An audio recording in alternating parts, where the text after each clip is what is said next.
All right, welcome back, everybody.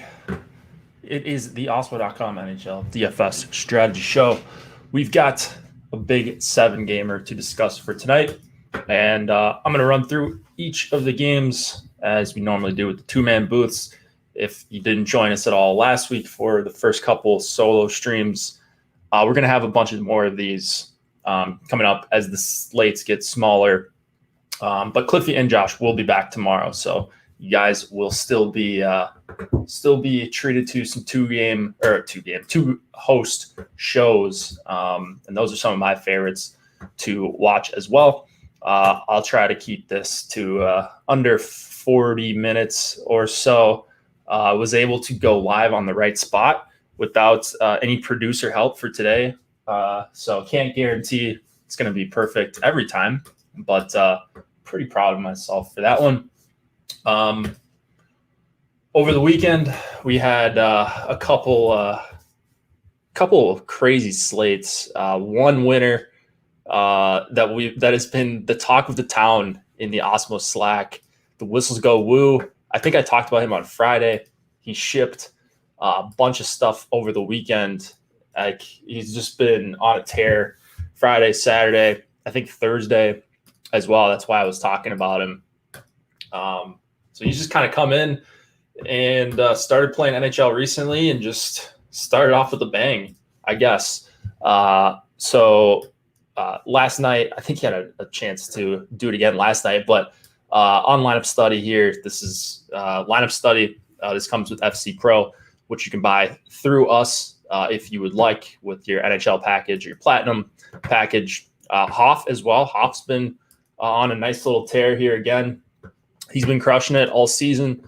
Hoff got second in this tournament, got bested by the Whistles Go Woo. Like, I don't even know. And it had to be more tilting because of the type of lineups that Whistles Go Woo had. So, you see here 6-man Vancouver stack, which, I mean, that's fine. I think it was like a 7, 8, 9-game slate, somewhere around there. I think you guys can see this. Yeah, let me just make sure. All right, yeah, you guys can see that. Basically just like an onslaught. But, had the 2 stud defensemen, a bunch of cheap Vancouver skaters or reasonably priced Vancouver skaters. Holtby and net, good correlation there. Hamilton, Shea, you got the stud defenders. And then right here in the util spot, Mackenzie Weegar, who went completely nuts. 46.6. Yeah, producer Chris being very nice to be in chat. He says he's proud of me. Yeah, Chris has been helping me set this stuff up. So, your skills, your teaching skills are showing off. I was able to go live by myself like a big boy today. So that's you'd love to see that. But maybe you'd love to see Mackenzie Weegar have 46.6 points. I can't believe he was 7% owned. I mean, he was in for more minutes. I think maybe one of the Florida defensemen was out. But yeah, 46.6. That's crazy. That Slack message that you hear behind me, that is ownership just got updated. So if you guys want to take a peek at that, ownership projections are actually free for today. That is our free premium content piece for today for NHL. We've also got, I believe, actually, let me not say anything and just make sure before I keep going. Actually, ownership projections for MLB are going to be free premium content. So I had that mixed up. NHL projections, which I just updated before the show, are going to be free for everyone. And then NBA projections. So ownership projections, while not free today, they'll probably be free at some point this week. Top stacks. We've got all that stuff for NHL. As you guys are aware of, 40 plus points from your third defenseman. That's always going to help things out, especially in the utility spot. He had, he had over close to 100 points from 3 defensemen. You rarely see guys play 3 defensemen. He had an average of 32 points something from his 3 defensemen on a 9-game slate. That's kind of unheard of. But yeah, like I said, he's been the talk of the town in the Slack, just coming in and crushing. Like I think he does a pretty good job of diversifying his exposures or like his lineups here. I did a little look at him over the weekend just to see like, all right, is this can we learn anything from the way he's playing? I don't know. I mean, probably not, unless this is a sustained run where he's just crushing it for a year straight. But yeah, I mean, his exposures look fine to me. It's just the weird 3 defensemen. It's not just that lineup either. He had Uyghur in the util spot in a bunch of different places. So you can see like all his lineups here. I mean, just weird construction, but it's worked out for him recently. So got to tip your cap to him, I guess, and just move it on if you're getting crushed by him, because everybody is. Maybe not Hoff. Hoff had a good night on Saturday, but whistles go woo. Maybe our nemesis of the show. I don't know. He's probably a nice guy. If you saw the interview, it looks like he likes to have fun. But yeah, we'll see. He's playing a bunch of different sports too. I saw him playing some NBA. I like to keep some tabs on who's playing NBA. And he's playing MLB as well. So you might see him all over the place after the big $2.5 million win a few months ago. Today, 7 games. Before we get started, we got to talk about JockMarket. You guys can see the promo code up in the top right corner here, and you can see how to spell JockMarket. That's been a question. It's JockMKT. If you search that on your app store, whatever device you have, you can download the app. And what it is, it's basically fantasy sports and the stock market combined. You can buy and sell shares of players during the game in real time for real money with guaranteed payouts for all shares at the end of each night. They've got NHL, they've got NBA, they've got PGA, and you can make real money like DFS, but it's every hour, every minute, every second of the game. And your analysis actually is happening as the game goes on. So a little bit different than your other sites. And they're giving you a free $20 when you sign up to a free $20 with promo code Awesemo NHL20, $20 bonus on your first deposit. So go check out JockMarket. They're helping us continue to make these streams free. And I think free is probably what most of you would prefer if you want to sign up for any packages on Awesemo.com.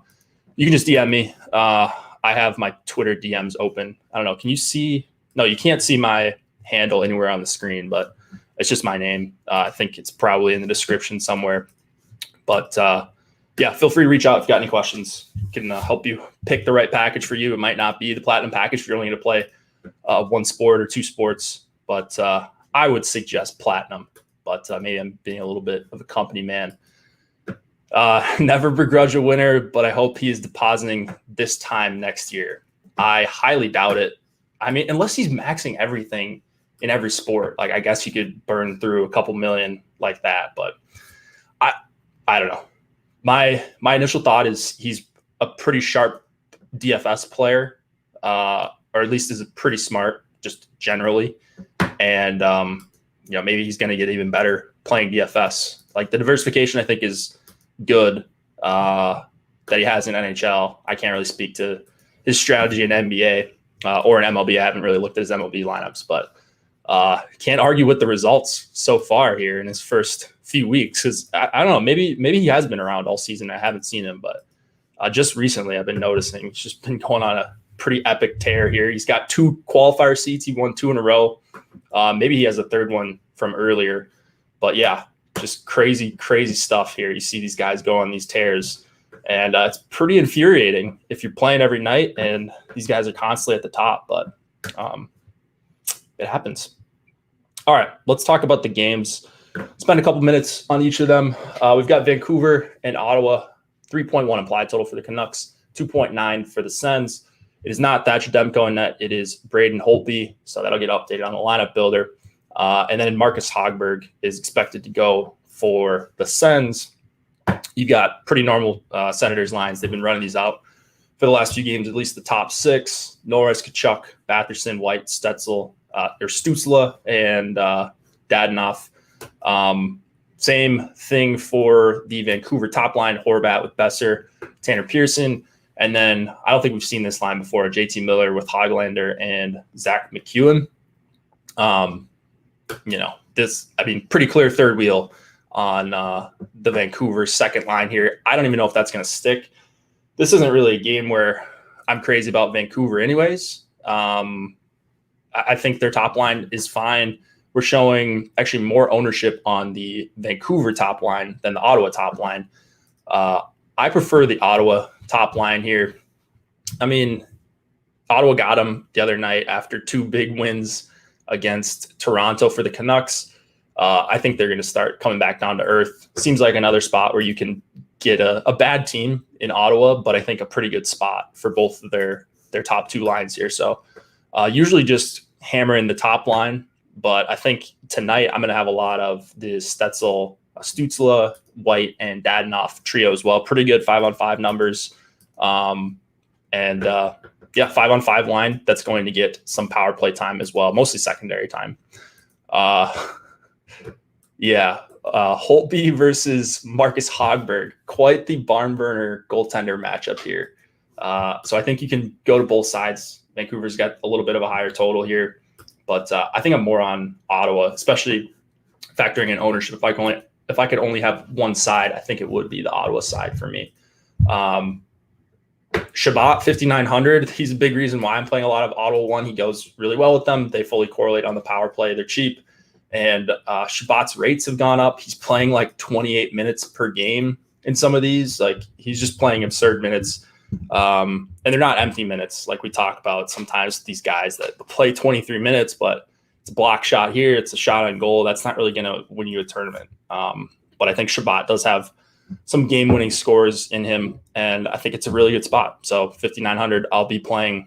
I think he's my highest exposed defenseman right now, and I'm feeling pretty comfortable about that. He's going to be popular. Like, he's not any sort of secret, but I do like Shabbat a ton this evening. Other things in this game. Oh, Edler's back for the Canucks, so that should help him. 2-game suspension.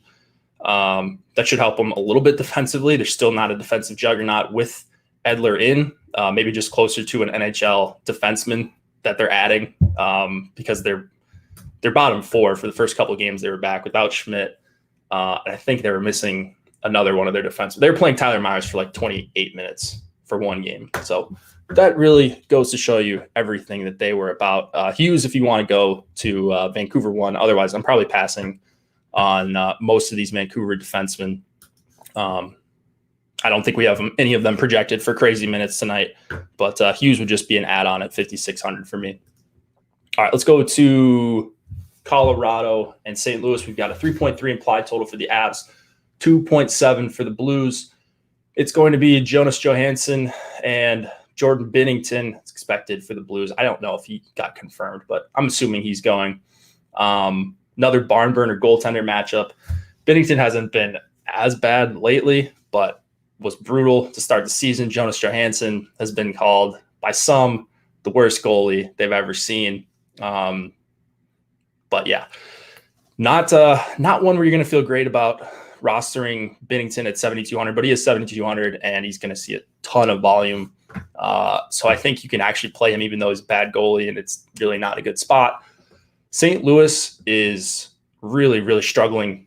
Speaking of not having a lot of NHL defensemen, I don't know if these are updated, actually. Bortuzzo is listed as a left wing, so I don't know what's up with that. I would assume he's just playing defenseman tonight. They're playing Wallman. Their number one defenseman is Falk, Justin Falk. He's 4,300. He's going to play a lot tonight. Yeah, like if you want to play some Justin Falk, 4,300, he's a guy who shoots a little bit, and he's going to play a ton of minutes. So he's perfectly fine. Krug's cheap as well, 4,200. But I don't think I'm really looking to stack too many of these Blues. Their top line's cheap. I guess they're not that popular. I thought they'd be a little bit more popular. Shen, O'Reilly, and Kyrou. Looks like the second line's a little bit more popular, but I just don't really want too many teams going against the Avs. I know they're at home. They get to choose the matchups that they want. But that's about really all you can say for St. Louis in this matchup for me. Like, it's not even that bad of a total. I just don't really love the formation of their lines. You got Perron on line 3. He's 6K. I think St. Louis 2 is going to be a sneaky popular filler. Like, I think they're going to pop in a lot of projection models. They're a decent value in ours and just cheap. And you get Vladimir Tarasenko at 5,600. But like, there's not really a matchup that I want to attack here. on the Avs. So is it an Avs one night? I think it's an Avs one night for me. Okay, Krug game time decision. All right. Yeah, Cliffy says Dunn and Parayko are out. Krug is their game time decision. So they could really be hurting on the blue line. That screams Nathan MacKinnon. Colorado won for me. They're fully correlated on the power play. Sounds like we're at least a game or two away from Donskoy and Mikko Rantanen returning. I don't know if they had COVID or what, but they've been out on the protocol. Just league protocol is what they said. And so they might be back soon, but it sounds like not yet tonight. Kadri's minutes have been crazy low. Like, this was a guy that was playing 17, 18, 19 minutes some games earlier this season. He's playing like 14 and even less on some nights. So I don't know what's going on with Kadri. But they've got Tyson Jost with Carl Soderberg and Valerie Nichushkin. I mean, maybe Kadri's going to play a decent amount tonight because he's with Comfer. They like to play him a lot. And he's 2,800. So if you want to go Kadri Comfer, that's fine. If you want to go Colorado 2, they're dirt cheap. And, St. Louis is going to be hurting on the blue line. So if you want to use them as a filler, I'm not going to be too mad about that. All right. Looks like we've got some updated lines here. Cliffy's telling me, helping produce the show while not even on it. Look at this guy. O'Reilly, Shen, and Perron. Okay. So that's going to change ownership a little bit. I doubt they're going to be that popular because you're increasing the price by $3K, taking Kyrie off there. And then he says Schwartz, Bozak, Tarasenko. So that line stays. You basically just flip-flop Kyrie and Perron from what we have in them. I don't think that really changes a whole lot for me, but it just pretty much ensures that O'Reilly, Shen, and Perron are going to go up against McKinnon, Landeskog, and Burakovsky. Doesn't matter to me. Not worried about the matchup when the Blues are struggling to put out NHL defensemen on the ice. So I'm all over Colorado 1. They're decently popular. They've got one of the highest totals on the slate. Colorado does. A lot of really competitive games, at least Vegas is expecting here. A lot of really close implied totals in some of these matchups. This isn't really one of them. Over a half goal of difference. So yeah, it's Colorado 1 night for me. If they don't get there, that's fine. I'm going to have my 20, 25, 30%, whatever it is. I'm going to try to get as much Colorado 1 as possible. I think they are maybe not the best line. We'll get to Edmonton a little bit later if you want to call them a line. More of a power play on Edmonton, but yeah, absolutely nothing bad to say about Colorado 1. Burakovsky's price is probably a little bit low in this role. Top line, top power play with McKinnon and Landeskog. Ryan Graves at 4,200. He's going to be someone I have more as one-offs, but I think you can include him if you can't afford Cale Makar. If you want to go with Graves or Girard with your Colorado 1 stacks, probably going to get a bunch of even strength time with them. Hoffman in the doghouse again. Yeah. Seems like the entire time he's been in St. Louis. That's pretty much status quo. Colorado Josh stack in play. Yeah. I guess I don't know how you would do it. Would you go Colorado 1? Yeah, Cliffy likes Colorado 3. Yeah, you can make that work actually pretty easily. You can even get Makar in there. 47-6. Here we go. I'm building the nuts lineup right now. Throw in Hogberg. Oh, yeah, you can easily make that work. 3,400 for your last two. Yeah, there you go. Dylan just gave you the winning lineup for tonight. But yeah, I think you can Josh stack them tonight. I don't think there's a lot of teams you can do that for, but I think Colorado, I haven't really thought about that before you mentioned it, Dylan, but that's a pretty good point there. All right, let's go to Carolina and Dallas. We've got a 2.8 implied total for the Hurricanes, 2.6 for the Stars. It's going to be James Reimer, who's a name that I haven't heard of for a while, and Jake Oettinger for the Stars. Low implied totals here.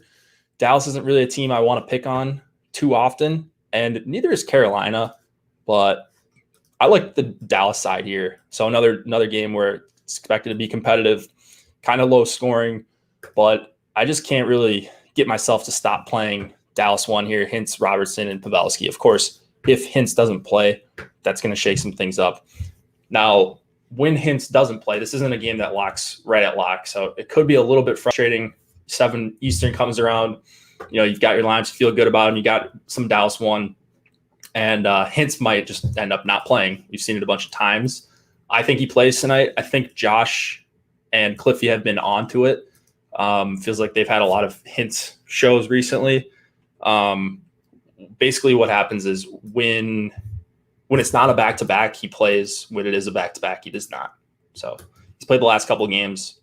They haven't had a very grueling schedule.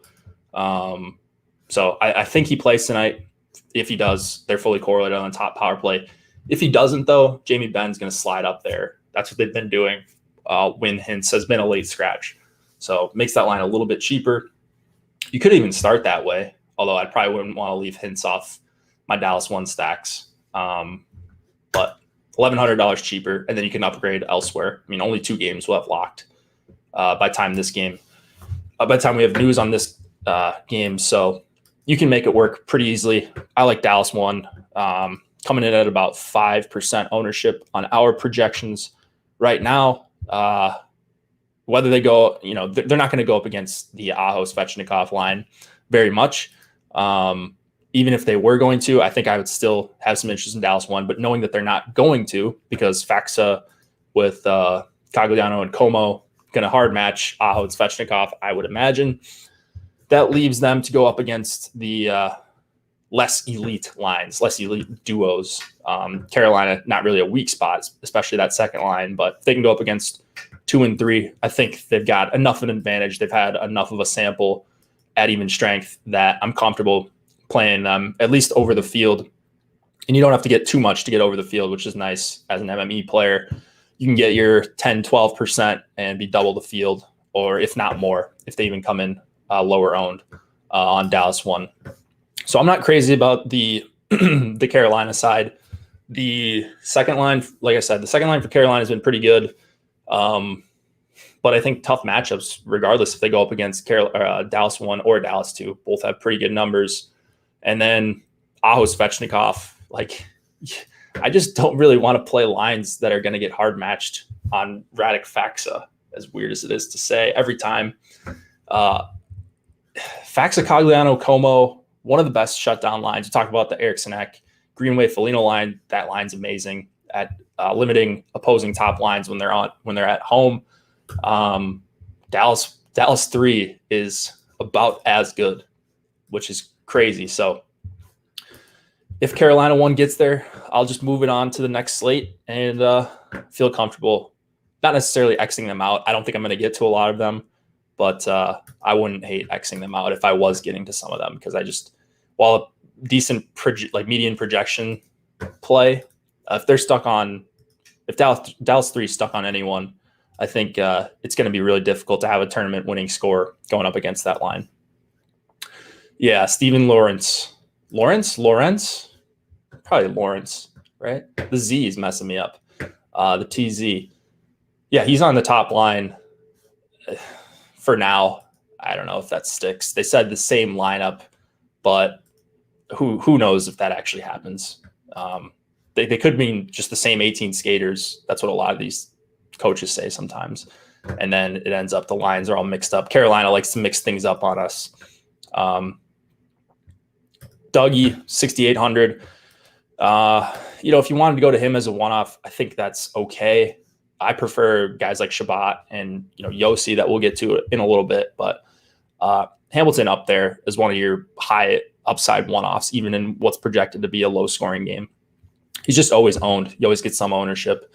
I like Pesci and Slavin, though, as one-off guys. I think it's a spot where they can block some shots, and both in price ranges that I don't really love a lot of the other guys. So I'm going to have a bunch of Slavin and Pesci tonight, and that's really about it. Carolina doesn't want top seed. Yeah, maybe. Who would they have to face? I'm trying to think of these divisions. They always I can never remember who's in what division when I'm trying to find teams on Natural Stat Trick. I click through at least 2 divisions before I can find the team that I'm looking for, even 50 games into the season. Miro, 5,300. Klingberg's a game time decision. If Klingberg plays, it doesn't really hurt Miro that much. I think it can only help Miro if Klingberg doesn't play. So I'm comfortable playing him 5,300. He might get a few extra minutes. He's going to be on the top power play regardless. Robertson probably gets kicked off if Klingberg has been back. Robertson dropped down to power play 2, and then either probably Caro gets bumped out of the power play entirely. Oleksiak 3,300, I think another good cheap option in that price range. So some guys that I like in the 3 to 4K range on the blue line in that game. Let's go to the Panthers and the Preds. 3 implied total for Florida, 2.9 for the Predators. It's going to be Chris Driedger and UC Saros expected to go. Are you a Heiskanen or Klingberg guy? I'm a Heiskanen guy tonight, at least. But Klingberg's probably going to be really low owned if he comes in because we won't know before lock. So, yeah, I mean, I think both of them are playable. I think I'd rather have Miro if I could only have one, though. Barkov, Vetrano, and Gusev is how the Panthers are expected to start. Bennett, Huberdeau, and Duclair as line 2. We've seen that line for a number of games already. Hornquist was a late scratch on Saturday, and he's expected to be on line 3 with Wenberg. Man, I think, okay, so this one, if we look at the lineup builder, there's a little bit of ownership kind of scattered all over the place, but I'm not seeing anyone in this game besides, not even Yossi, projected for 10% ownership. So I think this isn't going to be like a game that everybody loves, but I think it's going to be one where if you're 3-3 stacking, you're going to end up with a lot of fillers in this one. Because you got cheap skaters with Barkov. You've got line 2 for the Panthers that's been so good at 5-on-5. Maybe that's more of a matchup thing and a short sample thing. Everybody's been playing Nashville 2 recently. Our boy Cunnin is still 3,500. You've got Granlund and Yarncroc, both reasonably priced, both on the top power play, at least listed there. And then you've got a really cheap Nashville 1 as well. So I think this is going to be a very popular game for fillers. I'm probably going to find myself above the field on Nashville 1 and Florida 1. I want to not believe in Bennett, Huberdeau, and Duclair. And I kind of just dismissed them when they got Sam Bennett. But maybe sometimes they just put these lines together and they just work. So if you take away the player names, Bennett, Duclair, like speaking of the doghouse, he's been in the doghouse in and out of it throughout this entire season. But maybe this line's just going to work like they have so far. Their expected goals for so far, I think it's been, 3 games, right? Like they're at the top of the list in expected goals for per 60 right now. They've only played 50 minutes together. So yeah, that's 3-4 games, but they've been insanely good at generating chances. And I think it's going to be a good matchup. So like I said, I think I'm going to be above the field on Nashville 1, assuming they stay below 10% in our ownership projections. I think I'm going to be probably above the field in terms of full stacks on Florida 1. And then I don't know what I want to do with Florida 2 because it's hard to account for like the recency bias with like in ownership projections because it's an algorithm. It's a computer doing it or a formula that you put together. But I kind of think they might be a really popular filler, but the Granlund line's been really popular as well. So I think I'd rather have Florida 2 than Nashville 2, but we'll see what happens once we get a couple more ownership projections, once we get a little bit closer to lock. On the blue line in this game, no surprise, Yossi, one of my favorite guys, but he is really expensive. It's back to 7,200. We had a couple nice games there where we got him below 6K and around 6K. Looks like those days are behind us, though. One of the highest raw point projecting defensemen. Just one of your better plays in the night if you can afford him. That's always the question with the $7,200 defenseman.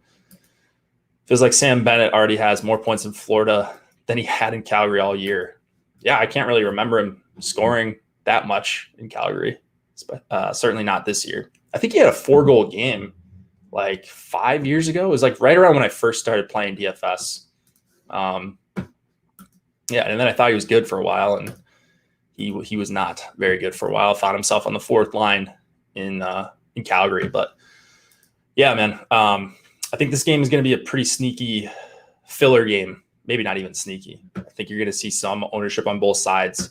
And so what I'm worried about here is just duplicated lineups. I don't want to have that on a 7-game slate, which is making me a little bit wary on this game.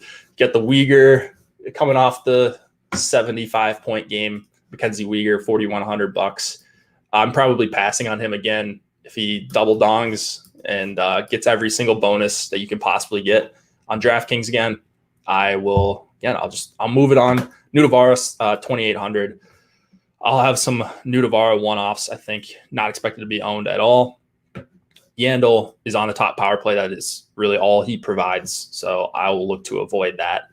I'd rather just full stack Florida 1 and leave Nhl off. I'd rather go to Montour or, Uyghur or Nudavara or anyone really besides Nhl. He's just a very low upside player at this point, not playing big minutes. All right, let's go to actually really quick. I've got another tab open here to remind myself, but just want to point out we had a bunch of really big wins over the weekend for not only content providers like DeColts, Steve Buzzard, sneaky, awesome, not even sneaky. He's just an awesome DFS player in a number of sports. He had a big win in MMA last week. He had a big NBA win this weekend. We had a bunch of subscribers take down. You got a 30K score here. You got a 64K score. By the way, that was a pretty sick card. For not a big UFC fan, I casually watch it every once in a while, but just an amazing card that they had on Saturday night. And we had a big winner who split the 200K top prize with a couple others for 64,000 plus. But anyways, if you want, you don't have to win 60K. You don't have to win $1,000. If you win anything and you want to tweet at us, we would be happy to share your screenshots with the world. It's at Awesemo Hall of Fame. Again, if it's you turn $1 into $10, we'd be happy to see that. A win is a win, and so we want to showcase some of these wins, especially if you're rocking the Awesemo avatar. And if you do the Awesemo avatar challenge, you can win a free month of Platinum Awesemo Plus, which is a $90 value. I don't know why. I just clicked on my notifications. We'll go back here. $90 value for Platinum Awesemo Plus for 1 month. And you do that by getting top 3 in a tournament of 5,000 plus people. So the screenshots go on and on and on. We'll retweet them, big or small. And, if you tweet at us, tweet at me, tweet at Cliffy, Josh, whoever it is, if you win something in NHL, we would be happy to pass that along to the social media team.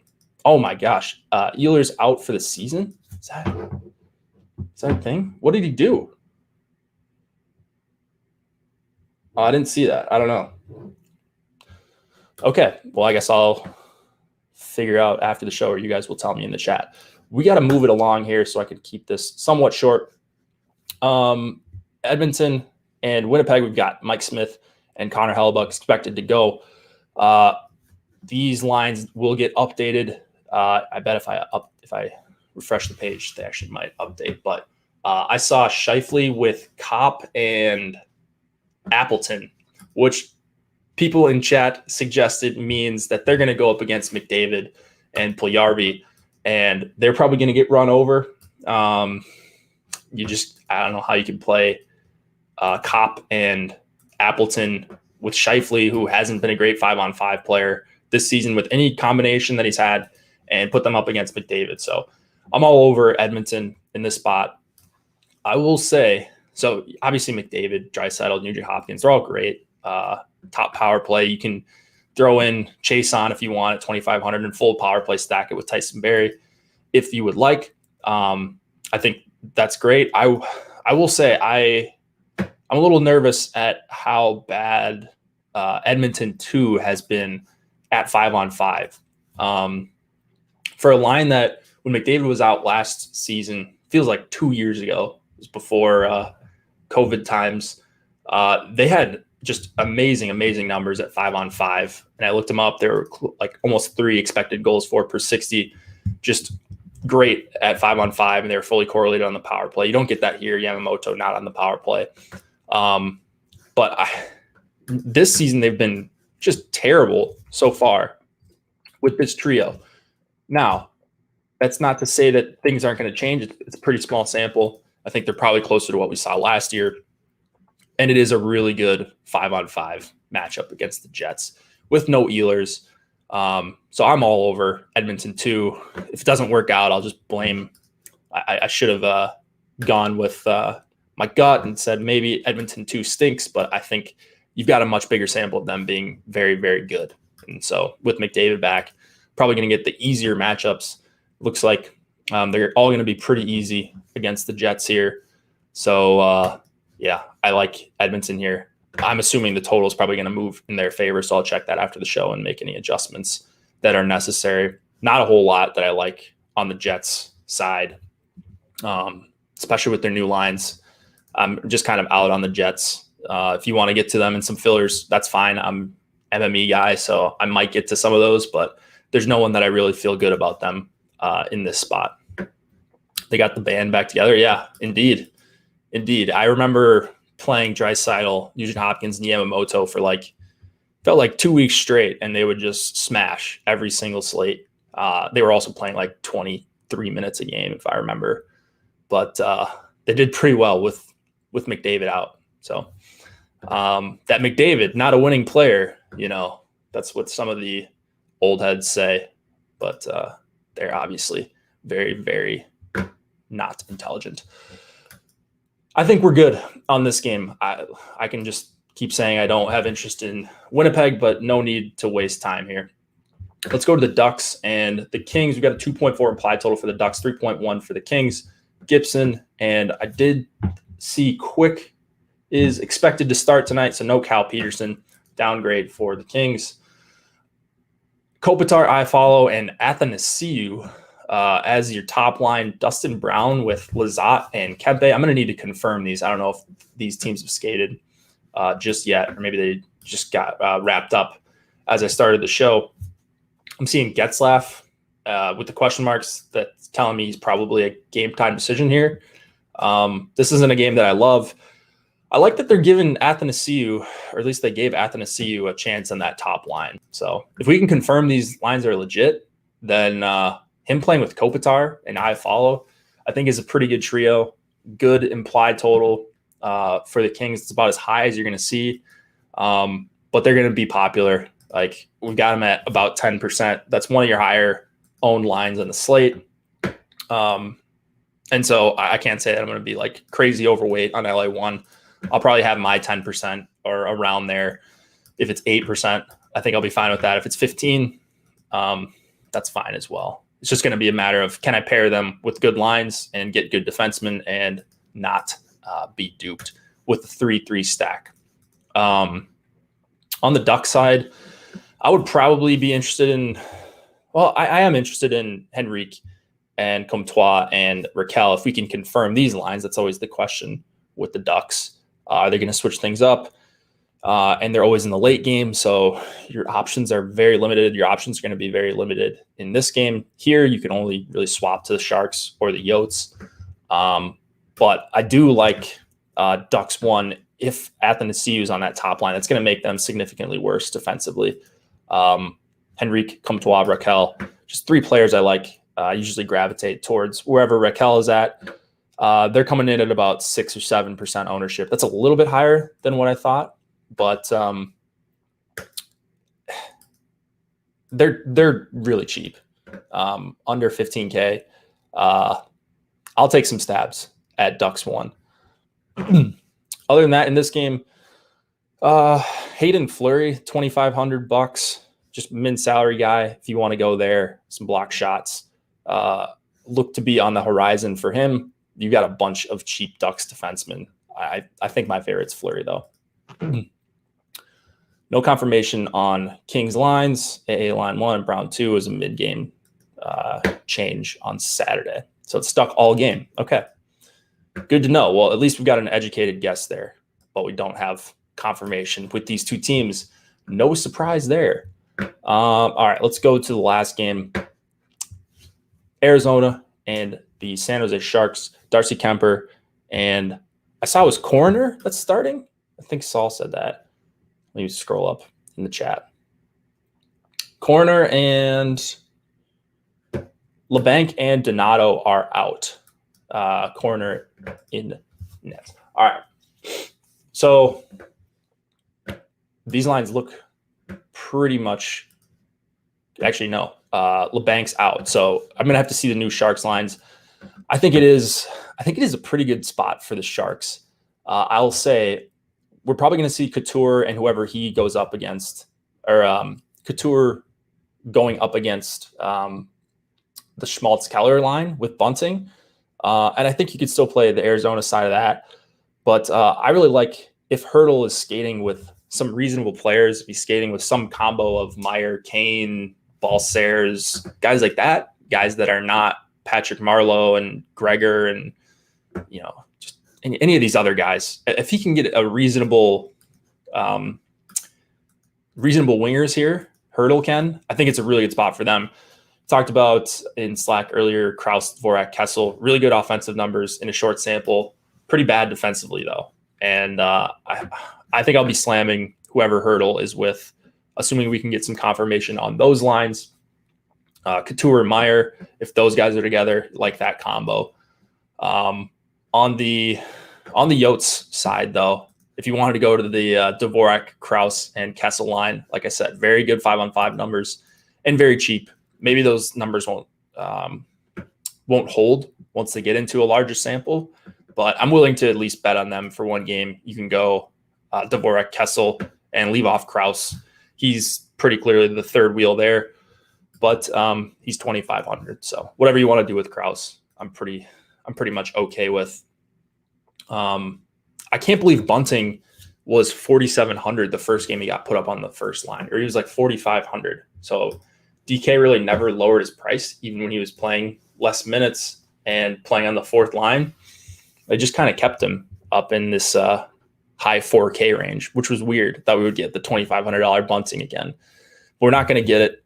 On the blue line, I'm slowly kind of coming back to Erik Karlsson here. He's like, the minutes have been there. It's just, is he going to be active in them? He's shooting a little bit more. He had the 14 shot game. Arizona's not really a good team. So I think, Hertl with whoever his line mates are, and then you take Karlsson. Hertl's going to be in the top power play. So you've at least got those, that correlation there. But yeah, 4,800 for Karlsson. I'm still on him. And then Chychrun, I want to play him, but 6,500 when you're competing like against guys like Yossi and Dougie Hamilton and Shabbat, my boy tonight. I don't think I'm going to get to a lot of Chychrun, but it's a pretty good spot for a guy that has a bunch of upside. But yeah, I think that's where I'm at on this game. Just got to see lines tentatively on Hertl and whoever he's with, assuming he's got real line mates in this game. Okay. Oh, geez. San Jose is going with, last note before we get out of here, San Jose is going with Gambrell, Leonard, Gregor, third line. So if I'm reading the tea leaves correctly, we could see top line Marleau, Cliffy says in the YouTube chat. You're probably right. So do we mean top line with Couture or top line with Hertl? Because if it's top line with Logan Couture, I think that's fine for what I want to do. But if you're saying Hertl is the top line and he's going to be with Marleau, then that is very sad. So we'll see where these lines are at. But I think we're going to get out of here on that note. Keep updated in Premium Slack. If you guys aren't in Premium Slack and you want to be in the Slack and take advantage of all the tools we got on the site, the projections, the ownership, all that, well, you can check out the projections today for free. Those are unlocked for everyone. If you want to see those, MLB, we've got ownership projections. NBA, we've got point projections as well. But if you want to get everything on a daily basis, You can just go to awesemo.com/join. If you got questions on any of the packages, there's a description below. I know there are additional questions sometimes. If you have questions, email our support or email, you can email me if you have my email, but I don't know if it's posted anywhere. But just go to my Twitter DMs and they're open. I'd be happy to help you guys out. But it's going to be Cliffy and Josh tomorrow. We've got a decent sized slate and they will break it down for you. Thanks for watching, everybody. Hit the like button on your way out.